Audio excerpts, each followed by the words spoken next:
each little bird that sings. He made their glowing colors, He made their tiny wings.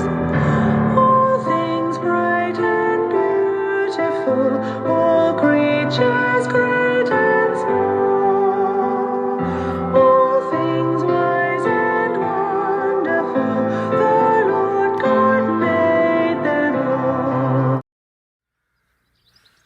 Hello everyone, and I do hope you've been getting on okay in this last week of lockdown which we've just had, and you've at least been able to get out a bit into this glorious weather we've been enjoying.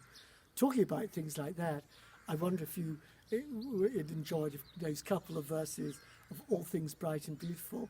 It's one of our jolliest and most upbeat of traditional hymns, and I hope it doesn't guarantee that it starts to rain from now on. By the way, talking music, I wonder if you managed to see last week's video for that lovely song which Janie sang to us, and with all those beautiful pictures. Of course, it was the words of Elmer who'd written the poem. But what I didn't know at the time was that the music was not a traditional folk song music, but was composed especially for that by Elizabeth, our church organist, and that made it even more special. I'm now going to hand you over for a short reading about Zacchaeus from the Gospel according to St. Luke, which Emma is going to read to us. Jesus went on into Jericho and was passing through. There was a chief tax collector there named Zacchaeus, who was rich. He was trying to see who Jesus was, but he was a little man and could not see Jesus because of the crowd. So he ran ahead of the crowd and climbed a sycamore tree to see Jesus, who came to pass that way. When Jesus came to that place, he looked up and said to Zacchaeus, "Hurry down, Zacchaeus, because I must stay in your house today." Zacchaeus hurried down and welcomed him with great joy. All the people who saw it started grumbling, "This man has gone as a guest to the home of a sinner." Zacchaeus stood up and said to the Lord, "Listen, sir, I will give half my belongings to the poor, and if I have cheated anyone, I will pay him back 4 times as much." Jesus said to him, "Salvation has come to this house today, for this man also is a descendant of Abraham. The Son of Man came to seek and save the lost."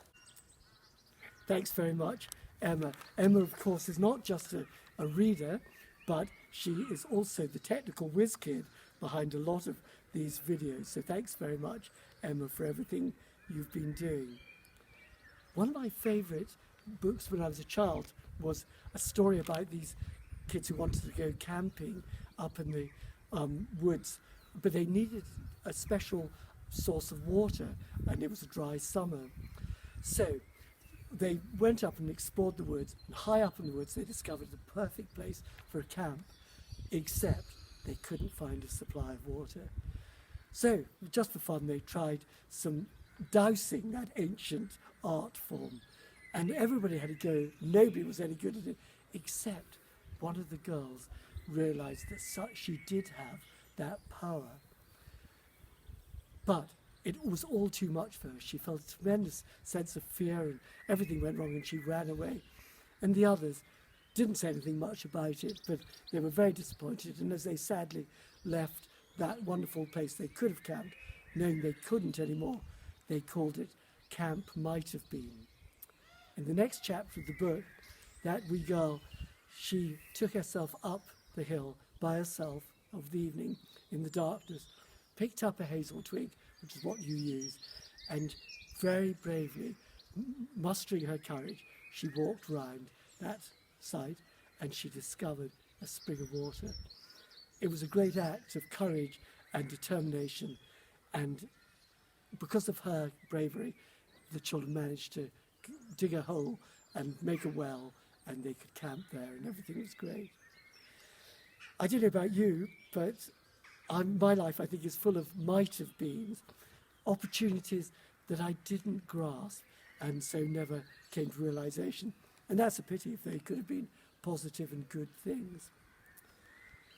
I love that story of Zacchaeus. There's Zacchaeus, who's a pretty bad guy, really, quite a cheat and very corrupt. When he meets Jesus, he realizes what a good man this is. And inspired by that, he decides to change his life. He grasps the moment. What might have been, in his case, became reality. And we hope that he kept to his new good intentions and became an honest and good man. One of the things I've read recently by a wise man was a simple saying which went, it's a mistake not to do anything because we can't do much. Just because we can only do a little can make a huge difference.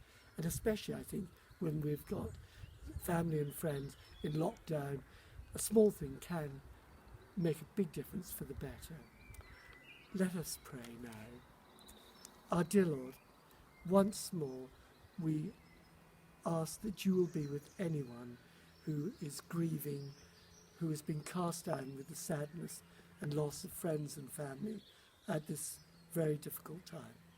Once more, we ask that you will be with everybody who's caring, of course, in our hospitals, in our care homes, and in all sorts of different and trying circumstances.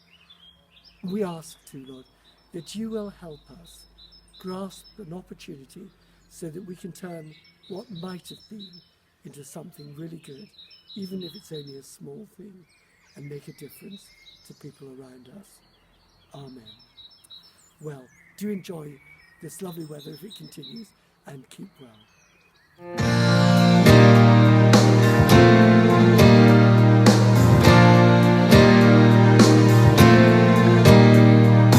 Lord, the light of your love is shining in the midst of the darkness shining. Jesus, light